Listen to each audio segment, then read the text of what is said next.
Hello everyone, कैसे आप सभी लोग। तो आज हम लोग पढ़ेंगे क्लास 10th का रेस्पिरेशन टॉपिक नंबर 2 है। अगर आपने न्यूट्रिशन वाली वीडियो नहीं देखी है तो आप उससे पहले वो वाली वीडियो जरूर देखना। उसके बिना आपको रेस्पिरेशन टॉपिक बिल्कुल समझ में नहीं आएगा, क्योंकि न्यूट्रिशन हमारा बेसिक स्टार्टिंग पॉइंट होता है सारे प्रोसेसेस का। तो हम लोग स्टार्ट करते हैं रेस्पिरेशन टॉपिक। रेस्पिरेशन क्या होता है? Basically respiration is the process by which food is burn in the cell of the body with the help of oxygen to release energy. जो हमने खाना खाया फिर उससे जो ऑक्सीजन बना है, उससे जो हमारा प्रोसेस जिससे फूड बर्न हुआ, मतलब फूड क्या हुआ जिससे हमारी ऑक्सीजन फॉर्म हुई, फिर वो पूरे जगह जिससे उससे एनर्जी बनी, ऑक्सीजन से हमने एनर्जी बने और पूरे सेल पूरे बॉडी में ट्रांसफर हुई। उस प्रोसेस को हम क्या बोलते हैं? रेस्पिरेशन। और ये कहाँ पे होता है? हमारा माइटोकॉन्ड्रिया में होता है, जो सेल्स के अंदर होते हैं। अब ये बनती कौन सी फॉर्म है? एटीपी की फॉर्म में। एटीपी को हम क्या बोलते हैं? एडोसाइन ट्राइफॉस्फेट। यहाँ पे इसकी स्पेलिंग लिखी हुई है, आप लोग लिख सकते हैं। ये आपने क्लास 9 में पढ़ा है, सेल चैप्टर में, फंडामेंटल यूनिट ऑफ लाइफ। अब एडोसाइन ट्राइफॉस्फेट, अब क्या होता है? एडोसाइन ट्राइफॉस्फेट जो होती है ना, ये एटीपी, मतलब जब एनर्जी बन रही होती है रेस्पिरेशन के दौरान, रेस्पिरेशन के टाइम पे ये रिलीज होती है एटीपी, एडोसाइन ट्राइफॉस्फेट। तो क्या होता है? एटीपी के जो मॉलिक्यूल्स होते हैं ना, वो टूट जाते हैं, ब्रेक डाउन हो जाते हैं कितने पार्ट्स में? एडीपी प्लस फोस्फेट, जिसको हम क्या बोलेंगे? Energy from respiration. इसको मिला के क्या बनेगा हमारा? एटीपी। एडीपी की होती है फुल फॉर्म एडोसाइन डीफोस्फेट। डीफोस्फेट, ठीक है, एडोसाइन डीफोस्फेट एंड इनऑर्गेनिक फोस्फेट। क्या होता है? जब एटीपी के अंदर तीन तरीके की चीज होती है। एक तो एनर्जी होती है जो हमारी रेस्पिरेशन से बनी है, मैंने यहाँ पे लिखा है एनर्जी फ्रॉम रेस्पिरेशन। ये और किससे, और किसमें क्या क्या होता है? फोस्फेट और एडोसाइन डीफोस्फेट। इसके बारे में आप ज्यादा मत जानिए, क्योंकि अभी आपके 10th क्लास में इतना नहीं दिया हुआ है, ठीक है। और क्या आते हैं? Energy stored in the cell in the form of ATP molecules, मैंने आपको बता दिया। When the cell need energy, जब सेल को एनर्जी की जरूरत होती है ना, तो ATP is broken down into the presence of water to form ADP and energy is released. क्या होता है? जब हमारी बॉडी को एनर्जी की जरूरत होती है तो एटीपी क्या करती है? ब्रेक डाउन हो जाती है, टूट जाती है। किसमें? वाटर की प्रेजेंस में। इससे क्या होता है? वाटर की प्रेजेंस में जब एटीपी होगा तो वो टूट जाएगा। किस लिए? जब उसको एनर्जी चाहिए होगी तभी टूटेगा। और क्या बनाएगा? एडीपी। और क्या रिलीज होगी? एनर्जी। एडीपी के साथ क्या होगा? एनर्जी रिलीज होगी। अब हम अगले टॉपिक पे आ जाते हैं। अगले हमारे टाइप्स ऑफ रेस्पिरेशन, इसको हमने मोड्स ऑफ रेस्पिरेशन भी बोल सकते हैं। यहाँ पे दो मेन रेस्पिरेशन के पार्ट होते हैं, एक होता है एरोबिक रेस्पिरेशन, एक होता है हमारा एनारोबिक रेस्पिरेशन। एरोबिक रेस्पिरेशन क्या होता है? Aerobic respiration take places in the presence of oxygen. It produce more energy. The end products are carbon dioxide, water, energy. It take place in the most organisms. अब क्या होता है? जो भी organisms oxygen लेते हैं, जैसे हम ह्यूमन से हम ऑक्सीजन ले रहे हैं, तो ये क्या हुआ? हमने ऑक्सीजन ली, तो जो भी ऑर्गेनिज्म ऑक्सीजन लेते हैं ना, वो एरोबिक रेस्पिरेशन करते हैं। जैसे ह्यूमंस क्या करते हैं? सांस लिए ह्यूमंस ने, उनको ऑक्सीजन मिली, ऑक्सीजन मिली तो उन्होंने क्या करा? एनर्जी बनी। एनर्जी बनी तो ज्यादा बनती है। जो जिन लोगों के पास ऑलरेडी ऑक्सीजन होता है वो लोग ज्यादा एनर्जी को प्रोड्यूस करते हैं, ठीक है। और लास्ट में उनको छोड़ते क्या है? जो उनका काम करते हैं, कार्बन डाइऑक्साइड छोड़ते हैं, वाटर छोड़ते हैं और एनर्जी। जब हम रेस्पिरेशन बनते हैं ना, तो लास्ट में वो बनाते क्या क्या? एनर्जी के साथ क्या क्या बनता है? एनर्जी के साथ वाटर बनता है, एनर्जी बनती है। एनर्जी कौन सी फॉर्म में? एटीपी के फॉर्म में, समझे? एंड प्रोडक्ट, मतलब स्टार्टिंग में हमने क्या क्या सांस ली, जो ऑक्सीजन था, ऑक्सीजन से हमने क्या बनाई? एनर्जी बनाई। एनर्जी किससे बनी? रेस्पिरेशन से। कौन सी फॉर्म में? एटीपी की फॉर्म में। अब एनर्जी के साथ क्या क्या बनता है? वाटर भी मिलता है हमें, कार्बन डाइऑक्साइड भी मिलता है हमें, एनर्जी भी मिलती है। और ज्यादा एनर्जी मिलती है एरोबिक रेस्पिरेशन में। एनारोबिक के मतलब देखे कंपेयर करें तो एनारोबिक से ज्यादा एनर्जी मिलती है हमें, ठीक है। It take place in most organism, बहुत सारे ऑर्गेनिजम्स में बनती है। In aerobic respiration glucose is converted into pyruvate. मैं बताऊंगा पायरुवेट क्या होता है। In the cytoplasm in the presence of oxygen, and then in the presence of oxygen pyruvate is converted into carbon dioxide, water and energy in the mitochondria। ये कैसे होता है? देखो होता ही है, मैंने आपको प्लांट का वो दिखाया था, उसमें क्या बना था? ग्लूकोज फॉर्म होता है। ग्लूकोज को हम क्या लिखते हैं? ग्लूकोज को हम क्या लिखते हैं? C6H12O6। ये हमारा क्या होता है? ग्लूकोज का फॉर्मूला, ठीक है। अब ग्लूकोज में ना 6 कार्बन के मॉलिक्यूल है, मैंने आपको बताया ना अभी। C6, सी मतलब कार्बन, 6 कार्बन के मॉलिक्यूल होते हैं। अब जैसे ही ऑक्सीजन आता है ना, तो वो टूट जाता है। ग्लूकोज टूटने के बाद क्या बना था? पायरुवेट। पायरुवेट के अंदर कितने मॉलिक्यूल होते हैं कार्बन के? ओनली 3। ग्लूकोज में होता है 6, इसमें होते हैं 3। तो ये पायरुवेट ना ग्लूकोज का आधा होता है। ये साइटोप्लाज्म के अंदर हो रहा है, मतलब ये किसकी बात हो रही है, साइटोप्लाज्म मतलब प्लांट की बात हो रही है, ठीक है। और पायरुवेट से फिर क्या बना, प्रेजेंस ऑफ ऑक्सीजन में क्या हुआ, इन माइटोकॉन्ड्रिया में क्या क्या बना, CO2 बना, H2O बना, एनर्जी बनी, समझे। तो चलो हम आगे बढ़ते हैं, बात है एनारोबिक रेस्पिरेशन में क्या होता है। एनारोबिक रेस्पिरेशन ये प्लांट में भी सेम इसी तरीके से होते हैं और ह्यूमन बीइंग में भी सेम यही प्रोसेस होता है, समझ गए आप लोग। अब इसके हम टेबल भी देखेंगे, तो टेबल हम यहाँ पे देख लेते हैं। ग्लूकोज ये रहा, ग्लूकोज में कितने मॉलिक्यूल है कार्बन के, 6 कार्बन के मॉलिक्यूल। पायरुवेट में क्या हुआ, 3 कार्बन के मॉलिक्यूल। तो अब होता क्या है, जिन भी breakdown of glucose by various pathway बता रहा हूँ मैं आपको, जिन भी ऑर्गेनिज्म में ऑक्सीजन की प्रेजेंस होती है उसमें क्या क्या बनता है हमारा, CO2, H2O और एनर्जी बनती है। ये माइटोकॉन्ड्रिया के अंदर हो रहा है।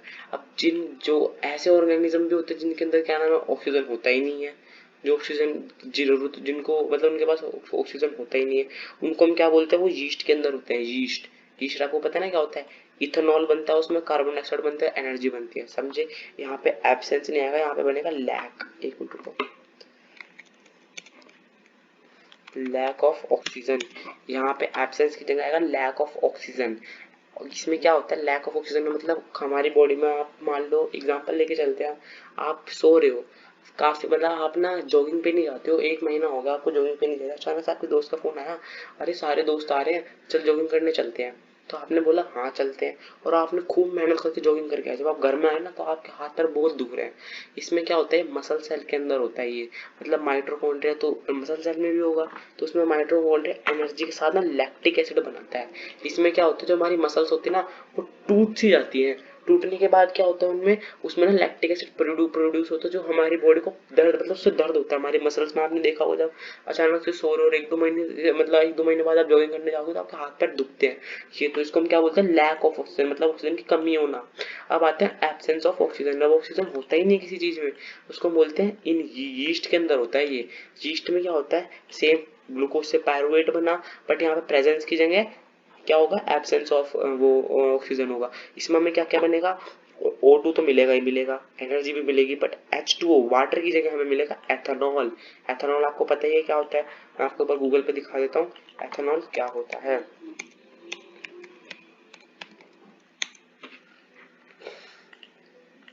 एथेनॉल एक तरीके का फ्यूल होता है जो प्लांट्स के अंदर बनता है, देखा आपने। ये क्या होता है, किस चीज में यूज होता है, वाइड स्प्रेड। ये क्या होता है, गैसोलीन यूएसए में ज्यादा यूज होता है। ये बेसिकली एथेनॉल एक ऑर्गेनिक कंपाउंड होता है, ये अल्कोहल में भी यूज होता है एथेनॉल, आपको समझ में आ गया। ओके, तो हम आगे बढ़ते हैं।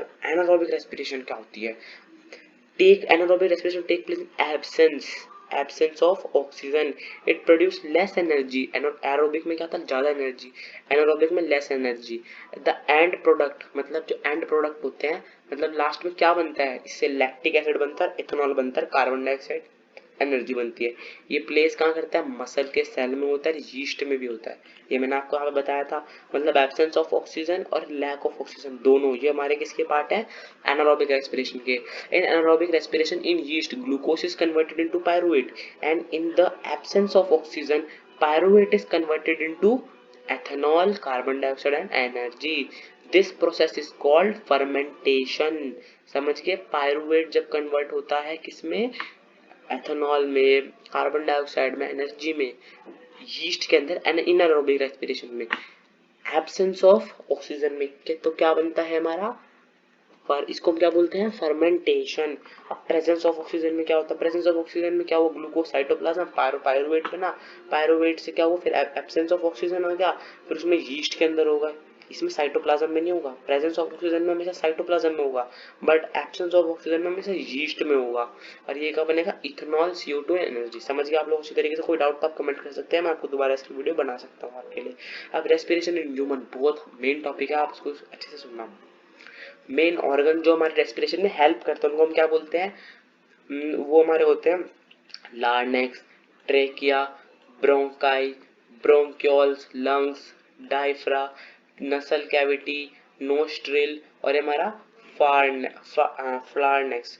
अब देखो बेसिकली क्या होता है, रुको, हाँ, हमारी नसल कैविटी, नोस्ट्रिल में से क्या गई, एयर गई, एयर कहाँ पे आई, यहाँ पे, ये हमारी क्या, ओरल कैविटी। और यहाँ पे हमारी क्या है ये एपिग्लोटिस।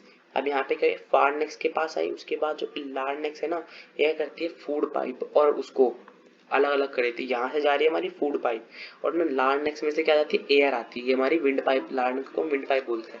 यहाँ से हमारी क्या आई, विंड आई, और ये कहाँ गई फिर, लंग्स के अंदर। अब लंग्स में क्या होता है, ये जो आपको दिख रही है ना ऐसे, ये बोन, रुको मैं इसको जूम कर देता हूँ, आपको ये बोन दिख रही है, ये वाली जो बोन है, इसको हम क्या बोलते हैं, इन बोन को, ये हमारी होती है राइट ब्रोंकाई, इसको हम बोलते हैं ब्रोंक्योल्स, ब्रोंक्योस। देखो यहाँ पे लिखा है राइट ब्रोंचिस, यहाँ पे इसको हम ब्रोंचिस भी बोल सकते हैं, ब्रोंचिस होते हैं बेसिकली ये।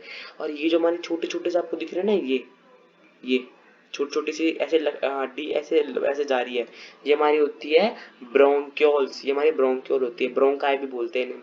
अब क्या होता है देखो, ये जो आपको दाने दाने दिख रहे हैं ना, ऐसे गोल गोल ये दाने दाने, ये होते हैं एल्वियोली। एल्वियोली मेन रोल वो करती है क्या करने में, गैसेस की एक्सचेंज होने में। एल्वियोली ही है जो गैसेस की एक्सचेंज करती है, ऑक्सीजन लेती है, कार्बन डाइऑक्साइड छोड़ देती है। ये हमारा क्या है, राइट लंग, राइट ब्रोंक क्या है, और ये हमारे क्या है, और जैसे कि आप देख सकते हैं लास्ट में जो ऊपर और नीचे, ये हमारी होती है क्या, कौन सी होती है ये हमारी होती है टर्मिनेटल टर्मिनेटल टर्मिनल ब्रोंक्यूल, ठीक है। और ये हमारे आपको पता है कार्टिलेज होती है, हमारी विंड पाइप के ऊपर कार्टिलेज लगी होती है, ठीक है। और डायफ्रा, यहाँ पे मेन रोल होता है डायफ्रा का, ये आपको ब्लैक ब्लैक दिख रहा है ना, ये डायफ्रा होती है। इसका मेन रोल आपको पता है क्या होता है, डायफ्रा का काम होता है, डायफ्रा इस तरीके की होती है, जैसे आपके लंग्स में हवा भरनी होती है ना, डायफ्रा क्या होती है ऐसे, जैसे अभी डायफ्रा इस तरीके की है, तो ना अभी खुली हुई है, तो इसके अंदर मतलब हवा नहीं है, लंग्स में हवा नहीं है। और जैसे ही डायफ्रा इस तरीके की हो जाएगी, ऐसे ऐसे नहीं, मैं आपको एक बार व्हाइट बोर्ड पे दिखा देता हूँ किस तरीके की हो जाएगी।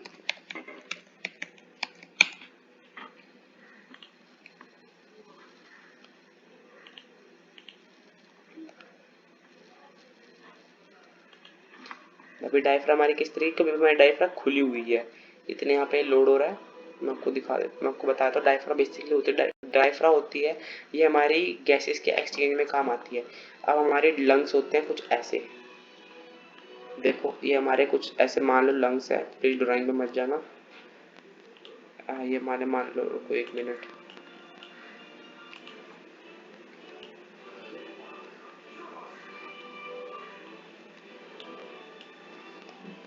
सोच लो हमारे लंग्स है। अब ना डायफ्रा ऐसे ऐसे होती है हमारे लंग्स पे ऐसे लगी हुई, अब अगर ये ना इस तरीके की है तो हमारे लंग्स में क्या है, हवा नहीं आएगी। और जैसे ही हमारे लंग्स में डायफ्रा चेंज होती है, डायफ्रा हमारी ऐसे ऐसे ऐसे हो जाती है ऐसे, तो इनके अंदर हवा आएगी, और जैसे ही डायफ्रा खुल जाएगी दोबारा ऐसे हो जाएगी, तो लंग्स की हवा बाहर चली जाएगी, ठीक है। ये हमारी क्या हो जाएगी, इससे हमारी क्या होती है, गैसेस एक्सचेंज, क्या होती है हमारी, गैसेस एक्सचेंज। डायफ्रा खुली तो हमारी हवा पास नहीं होगी, डायफ्रा बंद हुई तो गैसेस अंदर बाहर जा सकती है। अब क्या हुआ, जैसी डायफ्रा बंद हुई तो गैस अंदर आई, यहाँ पे आई हमारा O2 आ गया, हमारा मतलब ऑक्सीजन आया, और फिर ना इसमें कार्बन डाइऑक्साइड भी तो आया होगा, तो हमें कार्बन डाइऑक्साइड बाहर भेजना है, एल्वियोली कर रहा है वो काम कार्बन डाइऑक्साइड बाहर भेजने का, कैसे होगा, तो डायफ्रा खुल जाएगा दोबारा। खुलने के बाद ना हमारा ऑक्सीजन तो चला गया, यहाँ से ब्लड वेसल, मान लो ब्लड वेसल है, इसमें O2 है, O2। अब यहाँ पे हमारा क्या है, CO2, अब CO2 को बाहर भेजना है, तो यहाँ से CO2 जाएगा बाहर, और हमारे नोस्ट्रिल, नोस्ट्रिल से चला जाएगा बाहर, CO2 फिर हमारा क्या हो जाएगा, बाहर आ जाएगा। ये क्या कौन कर रहा है, डायफ्रा कर रही है ये मेन रोल कौन प्रिपेयर कर रहा है, हमारा डायफ्रा कर रही है, ठीक है। अब हम वापस आ जाते हैं हमारे नेक्स्ट टॉपिक पे, कौन कर रहा है, डायफ्राम, डायफ्राम बोलते हैं, डायफ्राम भी बोल सकते हैं हम। अभी पूरा प्रोसेस मैंने यहाँ पे लिख दिया है, आप यहाँ से पढ़ के भी कर सकते हो।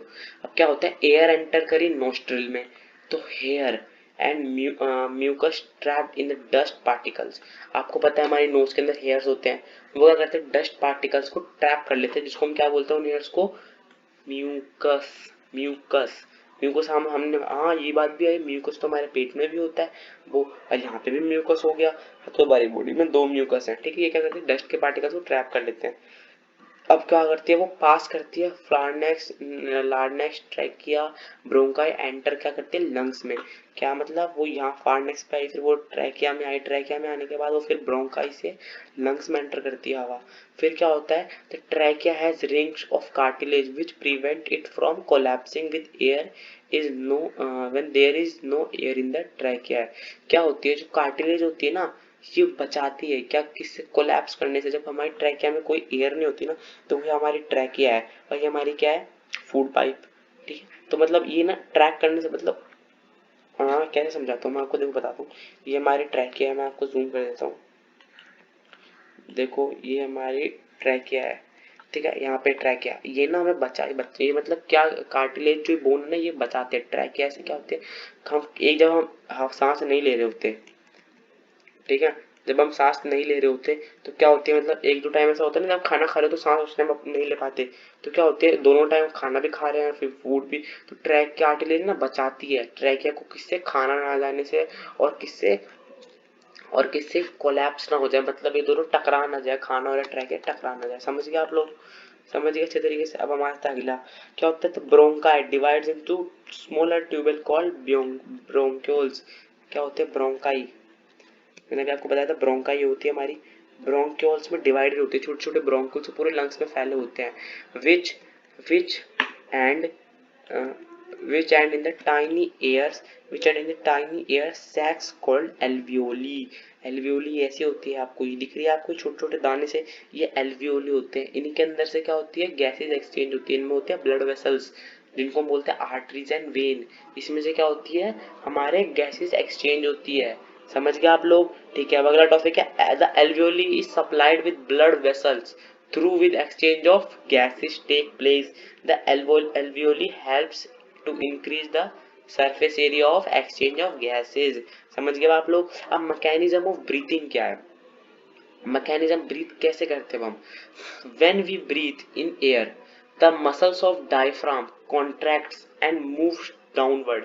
जब हम सांस लेते हैं तो हमारी क्या होता है, डायफ्राम, देखो आप इसमें देख सकते हैं अच्छे तरीके से, डायफ्राम ऐसे मुड़ चुकी है, इससे क्या हो, डायफ्राम रिलैक्स है अभी, ठीक है, रिलैक्स हुई तो हमने क्या करा, सांस बाहर छोड़िए, अभी सांस बाहर छोड़िए, क्योंकि ये रिलैक्स है अभी। और जैसे ही डायफ्राम कॉन्ट्रैक्ट हुई, मतलब ये हमने जान अभी सांस ली है, तो ये इस तरीके के लंग्स फूले हैं, तो हमने क्या ब्रीथ इन किया है, अभी हमने क्या करा है, ब्रीथ इन किया है। ये याद रखना, इन दोनों में डिफरेंस।